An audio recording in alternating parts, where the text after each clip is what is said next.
Welcome to Canada's podcast.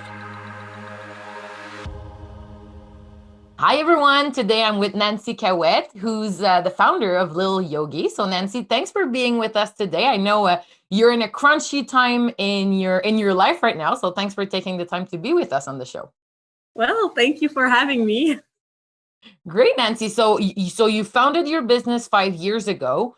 Tell us what led you to create Little Yogi. Well, I have to say it wasn't in my plan at all. I was studying to become a researcher and a therapist. I actually did like years of higher education and special care counseling, sexology, different type of society violence, violence to women, child therapy. So it wasn't on my plan to build a company. I really wanted to help children, help family. I wanted to change the world, basically. That was really one of my goals. And I had really big interest in the psychology and the human, understand like all the relationships. So that was really what was passionating me. Yeah. So when my friends and my family started to have kids, I got interested for the first time in my life in kids' clothing, and I wanted to buy stuff. I wanted to buy gifts. So I went shopping for the first time for kids. And that's when I realized how fashion was stereotyped.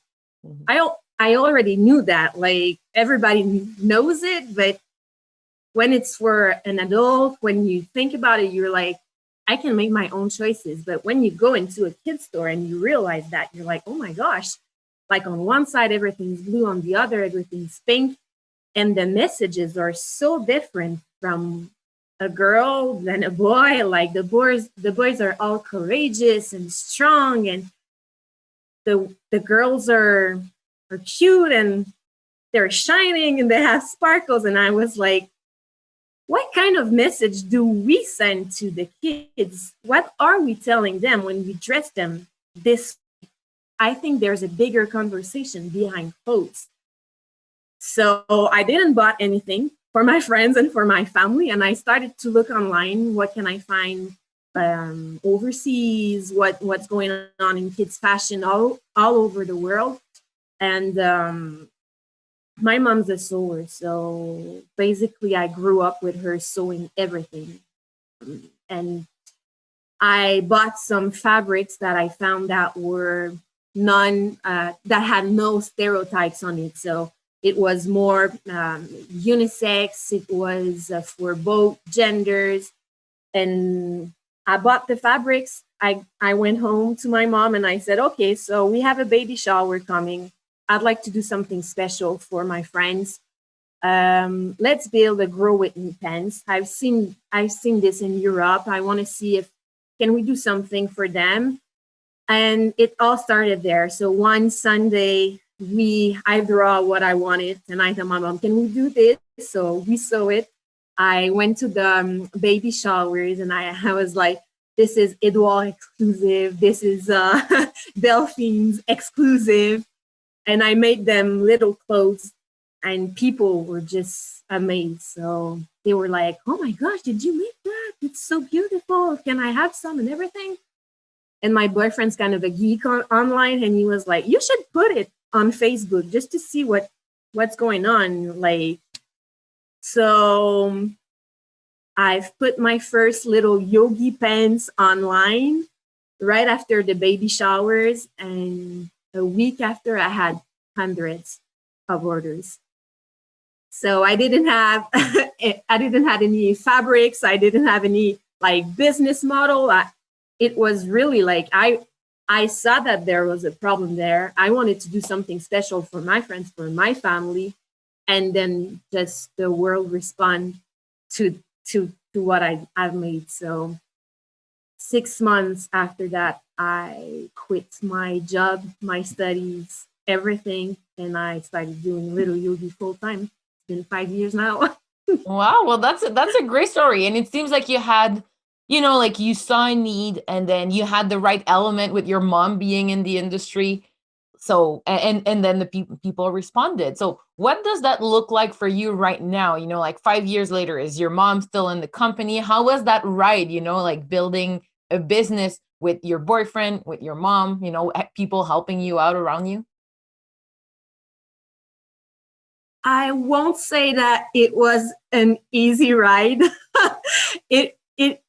Well, we faced so many challenges. Like when I think about those 5 years, I'm so amazed at what we've accomplished, because we had no idea what was coming. And like we had so much orders coming in, and I was like, oh my gosh, how are we gonna make it? Like, and to buy fabrics, you need money. And if you want to expand, you need money as well. So those are all the challenges that I wasn't ready to face at that moment. But we really did it like step by step. And I went knocking on doors to get help, free help. Like the fact that you need money to build a business, it's not real. Like you can get help. There's a lot of community service. There's a lot of people at the government everywhere that can really help you build your business. So I went at it's called a centre local. Yep. I don't know like the perfect word in English. It's really to help small entrepreneurs to build their business. So we made a business plan, and when we started like to make financial prévision. How do you say Yeah, forecasting. No.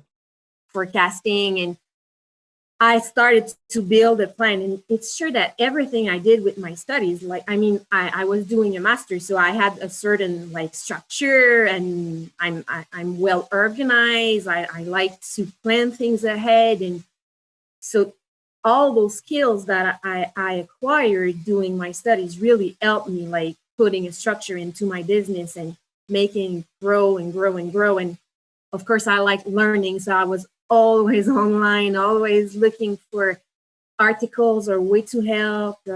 I was checking my favorite brand. What are they doing? How do they do it? And also what really helped, it's that what I was doing with my life was communicating with people. It was the way I was doing my whole life, like in therapy, or when I was working at the youth center. It's always about relationships. So I really take that experience, and I took it with me to build Little Yogi. So our online community is really, really strong. And I think it's because I had those skills to communicate, to really hear people. Like, what do you think about all these matters, like about gender equality, about those bias, about those stereotypes? And we really got engaged into a conversation that was really bigger than just a little piece of clothes. So I'm going a bit everywhere right now, but I think we started from nothing with no experience. We had no plan of building a business, but all the experience we had with humans, with all the structure I built with my studies and my work, really helped me like put Little Yogi all together. And about my boyfriend, he really helped me with website and everything, but he never got engaged into like the business itself. And my mom's still working with us. She was supposed to retire last March, but with the COVID, she was like, I don't want to go home and just do nothing and be alone, So we were like, oh, we're so glad you're staying. She's at the beginning, she was sewing almost everything, and she was making like the design. She was helping me with everything, but now she's really more. She's coaching the sewers we're working with. When she sees something that's not working on a patron, obviously patron. I have a boy. I think it's like the model for Yeah. the pants, right? Or for the Yeah, piece of exactly. The clothes. model. she can see it, so she's really experimented. So she helps us with design, and yeah. So I think she's gonna be with us maybe for a few months, maybe a year. But we're really glad. It's not easy working with your mom, because you have to deal with two, even three kind of relationship, because I'm a mom of two. She's their grandmother as well. So there's like three kinds of relationships to protect, because you don't want to mess up your relationship with your mom and my kid's relationship, and you want to have a fun relationship at work too. So it was really it was challenging as well, because I was no more in the role of the little girl with her mom. I was her equal in the business, even her boss. So sometimes it's still challenging when we need to talk about difficult things or some things we don't agree on. But we try to apply the rule that what's going on the job stays on the job, and then we have our relationship at home. Well, we don't have a lot of relationship right now, but with the COVID, we don't see each other a lot. But we really try to separate things so everything works. But thanks God, she was in the business, because the quality we have wouldn't be the same if she wasn't behind everything we do.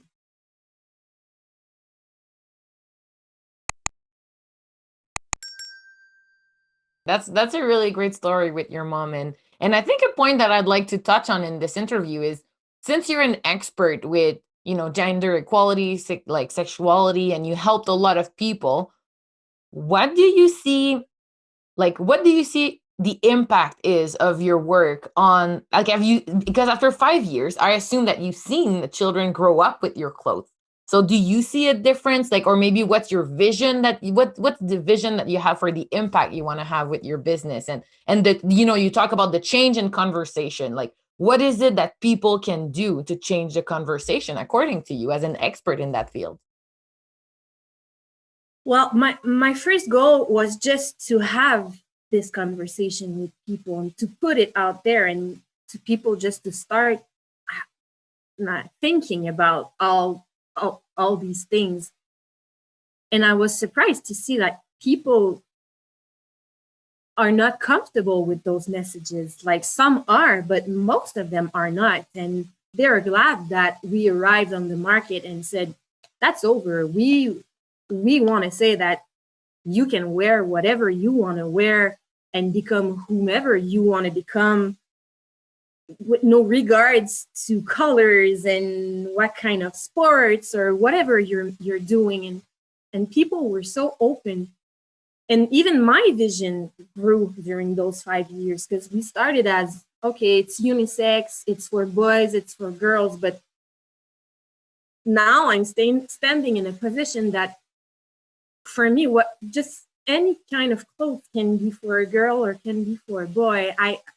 We say we're gender neutral, but I would like to find a better term to define us, because we launched dresses last season, and for me, that new product was not just for girl, and that's how we put it out there. We're like, those are dresses.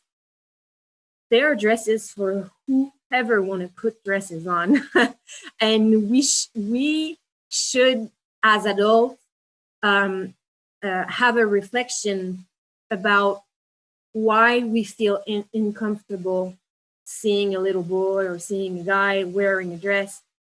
That's this, ça nous appartient. This is to us, like, as adults, and we are giving all those insecurities and those uncomfort thoughts and feelings to our kids.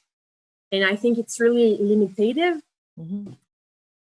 And I was afraid of putting that thought, like, in my community, because it's not everyone that thinks Yeah, you Yeah. put yourself out there, it's your butt on the line, Exactly. But I received so many love messages, and people were like, maybe I'm not there yet, but I do understand what you're trying to say. And I agree. I won't put my son on the line. I won't dress him with a dress for now, but I do get what you're saying. And just that for me, it's a big change in the conversation. Because even when I was doing my studies in sexology, I wasn't there yet neither. So I think it's really interesting to start, well, to stop saying that it's unisex, because everything should be unisex, and we should be able to shop in one place and not on one side and on another side. And like, we should tell our kids that they can do whatever they want to do. Like, well, you know what I mean? Like, dress up the way they want to do. Yeah. And as you said it, it starts with the adults. So right now, Little Yogi is a business for clothing for children. But do you have in mind a way to actually create some clothing for adults, so that not to have it like, be exactly wearing the same thing than your children, but bringing that message to adults? Because as you said, even for us, it's still the same thing. One side woman, one side men, and then we're still living in that stigma. We're living in that stigma, and everything's confused about sizes.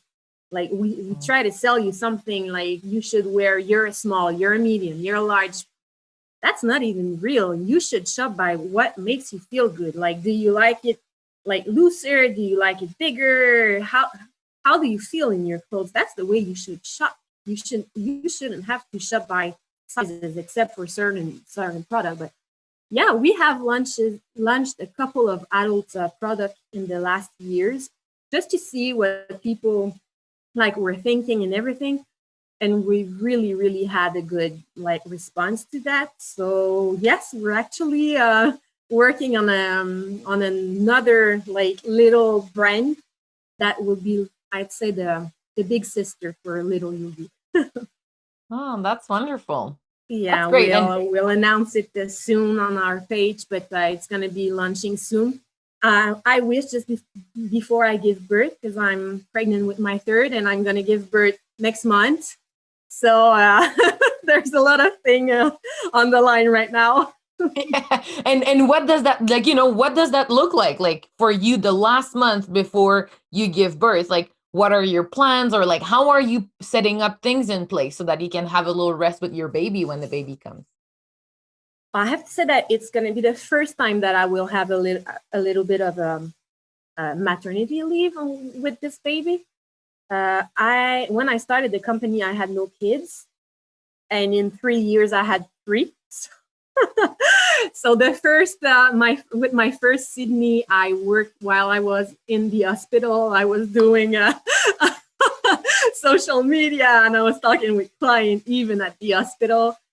With June, my second one, I had my first employee, Valerie, which is still working with us now. So she helped me a little, but I never left the business. But now I'm gonna take. I wish 1 or 2 weeks before I give birth, and a couple of weeks after. It's sure I'm gonna stay in a little, but I'm gonna go home and enjoy my last baby.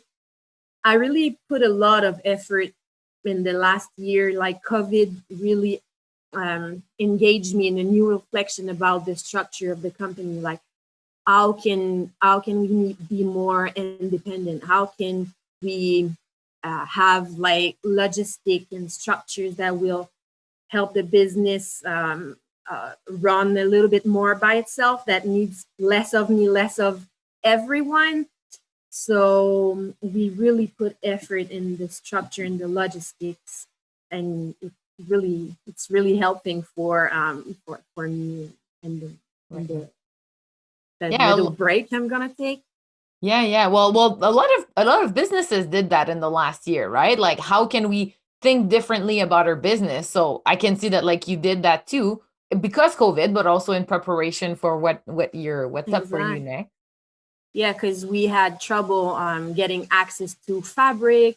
workshop work clothes. So it really was a big time of insecurities.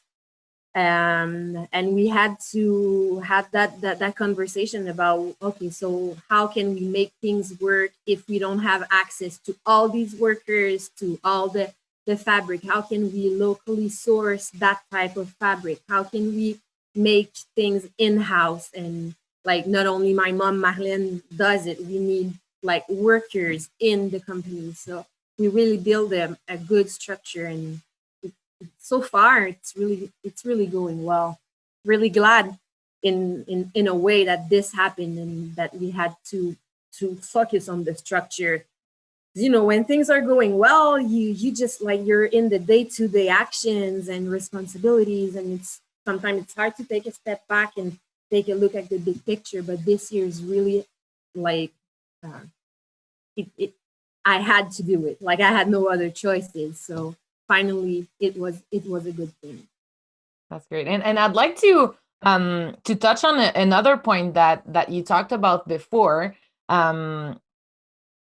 Basically, how does that look like for you to be doing your business with your mom, with your family, structuring everything, being the mother of two, and now expecting your third? Like, what does a day in your life look like? You know, because those are those little hacks that like we always try to find when we listen to other people's stories. We want to see how are they doing it and what can I learn from that and put it into my own routine so I can be more productive, happier, etc. So what is your magic recipe? I think when I had my first kid, I felt a little bit of guilt because I wanted to be like 100 everywhere. You know, I wanted to be 100% with my kid, but I also wanted to be 100% at my job. And I like what I do. And you know, some moms like to be home with their kids and they feel great about it, but I need to be out of the house to be better when I come back. Like, for me, this is essential to my mental health. Like, I need to do things. It's really important for me.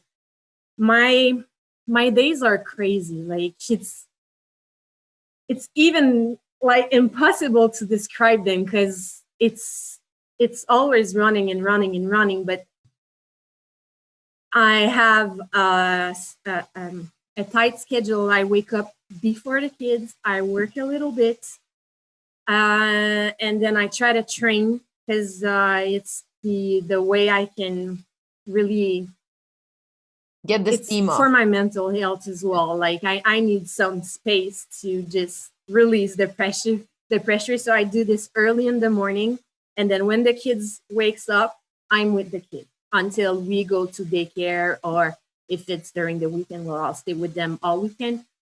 But I have an hour or two before they wake up, and then I'm with them totally. And when I go to work, I'm there from about I'd say 7:38 until 3, and I'm really at the job. And I stop every day at 3, and I'm with the kids because I want to enjoy like a little bit of time with them. And I'm going to bed so early, like 7:38 p.m. I'm in bed because I want to wake up at 4:30 in the next morning so I can have a time alone. You know, at 4:30 in the morning, I don't have any messages. There's no one trying to reach me out. So it's really my time to focus on what I want to do. And so I'm really trying to have like a me time to focus when I'm with the kids, to be only with the kids.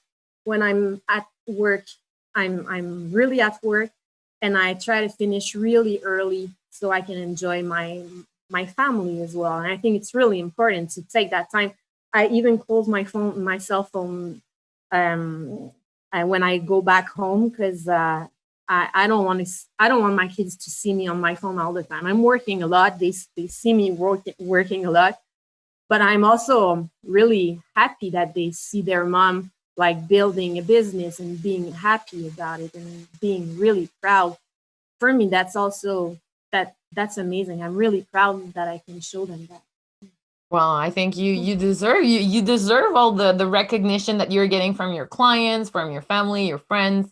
and from yourself, you know, you can be proud of yourself, because it's not easy to have almost 4 babies at the same time, right? Your business and then your 3 kids now. So Yeah. so that's amazing. And also, I have an amazing partner who's really uh, who does understand what I'm doing and what I'm trying to achieve, and he's like my number one fan, so that helps a lot. And we're really like 50-50 at home, and this is something I wouldn't be able to do if I didn't have like my partner, my boyfriend with me, who's like really into it as well. That's awesome. And earlier you talked about like people wanting to help you when you start your business. You don't have to pay for everything. Some things are free and there's a lot of help. Like before we leave each other, is there any advice that you'd like to give to people listening to us when they think about starting their business? Yeah, well, I think first of all, go get the more advice you can get. Like, it's fun to have an idea, it's fun to have a product, but then there's so many things around that you need to take in consideration. Do you have a trademark? Is it available? Go get that information. There are free services at the government that can help you with trademarks. You can have sometimes 15-20 minutes free with a lawyer. Like, just call them, make your sheet of paper, you have 15 minutes, all right, ask your questions for 15 minutes and do it twice, and and go get those information before launching your business, or well, really earlier in your business stage, so that you start on good base. That was something that was hard for me. Like, I started the product and everything before I had a business model, and I really had to work hard to get that structure and to make everything like work together after. So go get those information, put yourself out there, ask people their opinion. Like, a lot of people are going to be party pooper. Like, a lot of people will tell you, oh, it's not a good idea, or oh, what are you going with this or this or this? But take those energies, take those comments, take everything in consideration, so you have all the thing in your baggage to build something that's strong and that's structured. Awesome. Well, Nancy, thanks so much for being with us today. I really appreciate your conversation. Thanks for being engaged in this conversation of gender equality. I think it's really inspiring to hear your business and hear your journey. If people have questions about yourself or about the business and they want to get in touch with you, so what is the best way to do that? They can contact me directly by mail, Nancy@littleyogicompany.com, or even on IG, Nancy Caouette on IG. Wonderful. Well, Nancy, thanks for being with us, and I wish you the best in your journey, and looking forward to seeing your business grow. And good luck with your maternity leave and like the baby coming up. Thank you so much, Sandra. Thank you.